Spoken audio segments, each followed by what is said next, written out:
Let's welcome the 2019 Hispanic Man of the Year, Mr. Simon Canasi.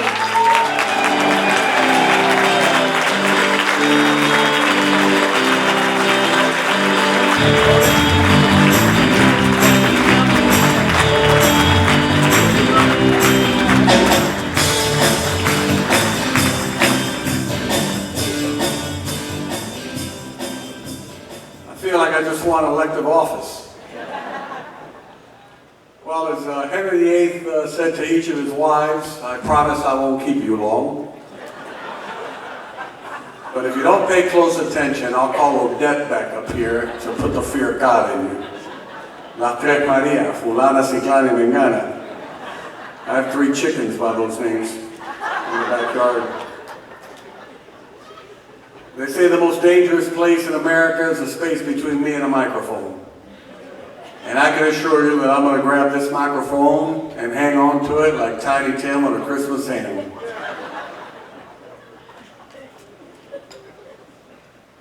And I'm going to try not to choke when I go through this, so you'll have to bear with me. It's an honor to be here this evening, and I'm truly humbled to receive this award. Thank you to the Board of Tampa Hispanic Heritage for selecting me as this year's Hispanic Man of the Year. Especially to Digna Alvarez, Felix Figueruelo, Odette Figueruelo, and Irene Rodriguez for all their hard work and dedication in making this entire experience so memorable. And to my dear friend, Patsy Sanchez, for nominating me. Patsy and Alex, I am eternally grateful. Thank you.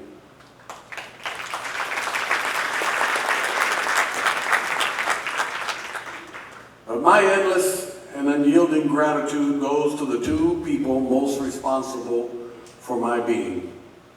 My late father, Manolo Canasi, and my mother, the 2008 Hispanic Woman of the Year, Bellita Canasi. My parents sacrificed everything to leave our native Cuba and start over. I would like to think that my brother and I did them proud, and that their sacrifices paid off. My mother and father are members of the greatest generation of Cuban Americans, those who risked it all to give their children a better life. Thank you to my brother from another mother, Dennis Alvarez, to Peggy Gonzalez, who was with me, beside me for 25 years during my career, and to E.J. Salcinas for their contributions to the video. And by the way, the music was for you, Manny Lozano. And speaking of past recipients of Hispanic Man of the Year, to those of you in attendance tonight, thank you for everything you have done for this community and for serving as an example for the rest of us to follow. I am truly honored to be among you, especially Colonel Orlando Rodriguez, Cuban-born and a true American hero who served our country with distinction. Es un honor estar con usted. I would like to recognize my friends and family that are here this evening, my colleagues and clients from Morgan Stanley, headed by Jim Fernandez, my first boss and mentor at Merrill Lynch, Charlie Bridgers and his wife Sue from Naples, Florida. Charlie, you are a big reason why I stand up here tonight. And also from Naples, Florida, my friend Luciano Perdomo and his son Luciano Jr. From Roswell, Georgia, my sister from another mister, Angela Dowd and her husband Rick Dowd. And from Davie, Florida, Anthony and Angie Mastro Francesco. Little side note, Angie was my neighbor across the street in Cuba. And my mother used to walk us to school together in the mornings, and then her grandfather would walk us back home in the afternoons. And she too has fulfilled the American dream, just having recently retired as the president of Comerica Bank from the state of Florida. I'm very proud of you. And yes, there is another mayor in the house, Liz Ordiales from Hiawassee, Georgia, my second home, and her partner Lee Alexander. I love you both and thank you for being here. And Liz is also someone that has fulfilled the American dream. A Cuban from Hialeah, Florida, is the mayor of a small town in Georgia. We have come a long way there.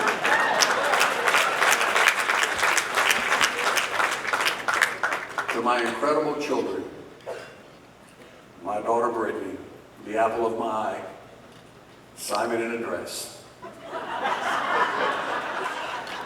The writer, she's here from Los Angeles, escaping from her duties at Warner Brothers. I'm so very proud of you.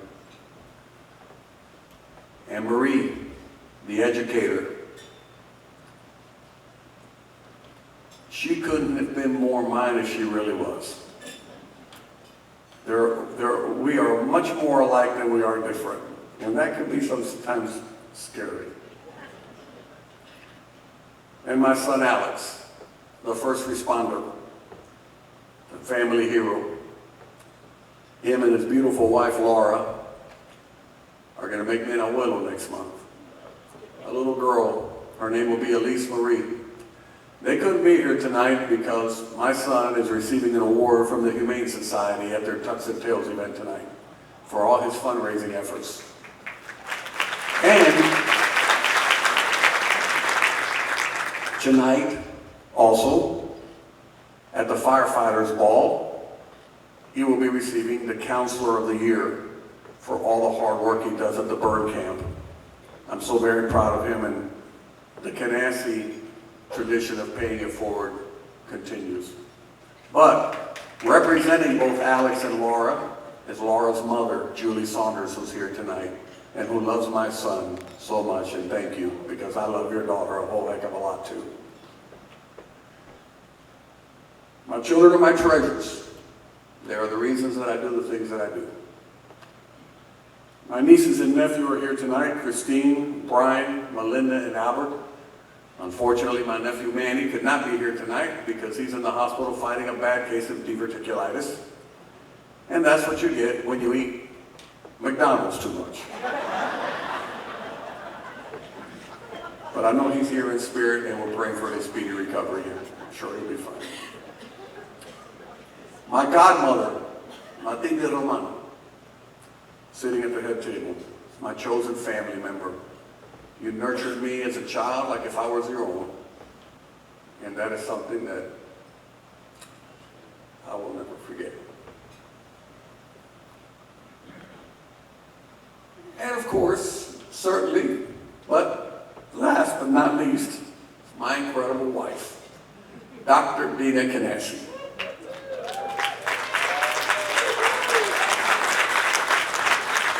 Beauty and brilliance all rolled into one. You've been on a long journey with me, and the road is only getting better from here. I love you more today than yesterday, but not as much as tomorrow. That was a song from the 60s, remember that? I just heard it on the radio the other day. I added it to the speech. Well played. You know, my friends and family could use quite a few words to describe me. Son, brother, dad, friend, Theo, a bit of a diva. But first and foremost, I am one thing, cubano como la palma. And I'm another thing, as American as apple pie. Tonight I accept this award on behalf of all Cubans, particularly those who fight for human rights in their home country. I pledge to all of you that I will always be a fierce advocate for democracy and true freedom in Cuba. It is our basic right as a people to not be oppressed, to seek success in however we define it, and to not live in fear of those who govern us.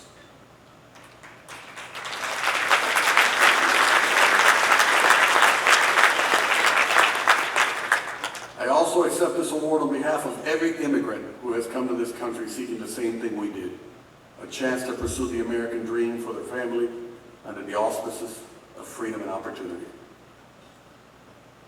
What drives me to be involved in my community can be distilled into two main principles. The first being the importance of education. Growing up, I was lucky. I was lucky to have educators who made a difference in my life, like my 7th grade teacher for geography and the 2000 Hispanic Man of the Year, Rene Rosales.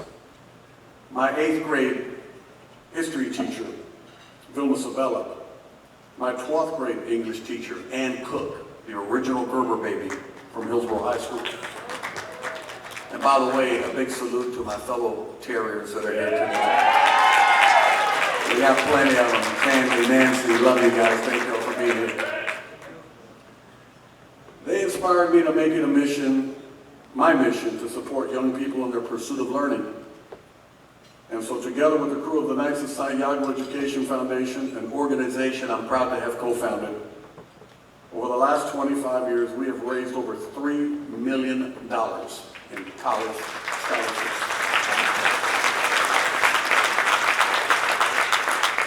For Bay Area Latino students in need. To the current members of the Education Foundation and to the crew of Santiago, especially my friends Paul Sierra, Cookie Herrera, and Foundation President Ray Ortiz, it is a privilege to serve our community alongside you. The second principle is much broader, and that's to look for ways to make the world better, and then simply do it. I got my first taste of community activism when I was 7 years old. Sidewalks were being built all over the city of Tampa. The mayor of the town at the time was a guy by the name of Nick Nusio. He happened to live right down the street from me.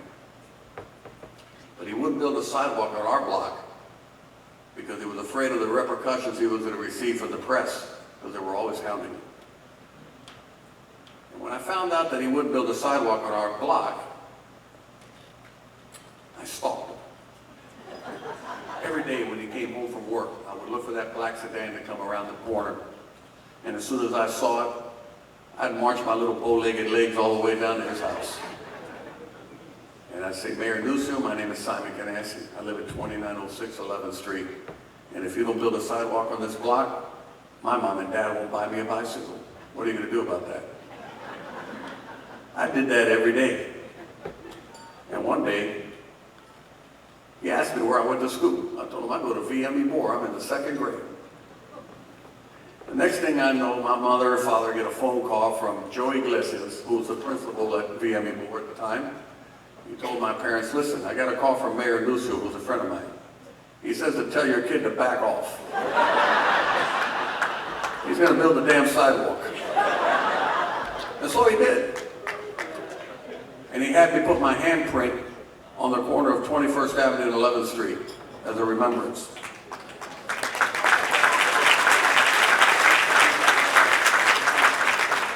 Now, my motives were selfish that day. I mean, after all, I was only 7 years old. But I guarantee you I wasn't the only kid who got to pedal their bike down that paved walkway. And I promise my motives have gotten better with age. I'd like to read a letter to you that I wrote to the Tampa Tribune in 2011. It made letter of the day.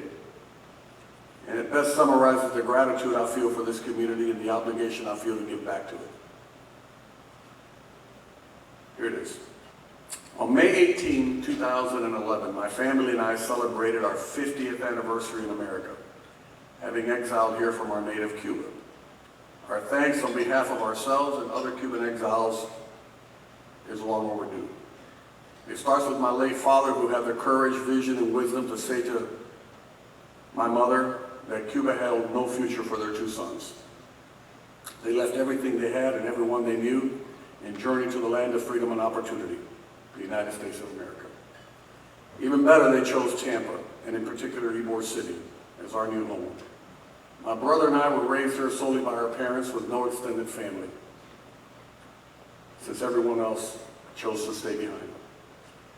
But it certainly gave us the opportunity to choose friends who throughout the years became our extended family. We were fortunate to have grown up in an era where neighbors were supportive and everyone knew your name, and more importantly, who your parents were. In a town not so small, so as to stymie diversity in culture, but not so big where one could get lost in the crowd. We were indeed so very fortunate to have grown up American in America's next great city. Muchas gracias, Tampa. In keeping with the theme of that letter, I am proud to tell you that many of the childhood friends I grew up with are still my friends today. Like Diana Estrada Blanco, sitting at my table, Alex Sanchez, Raul Cuervo, Rick San Martin, Mark Cacciatore, Cuban by infusion, Mandy Lozano, Jim Fernandez, and Elio Mueller, and they are all here this evening.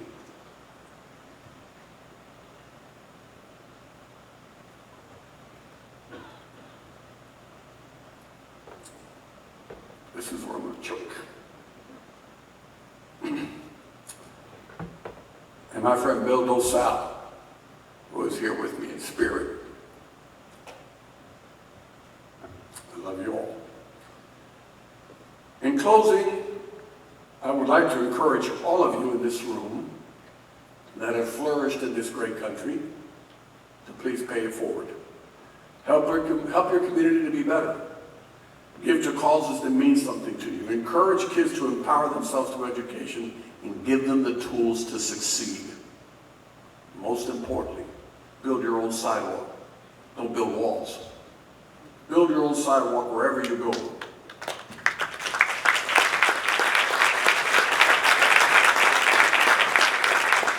The path you leave for others is so much more and so much important, much more important than the path that brought you here. Thank you, y viva Cuba Libre.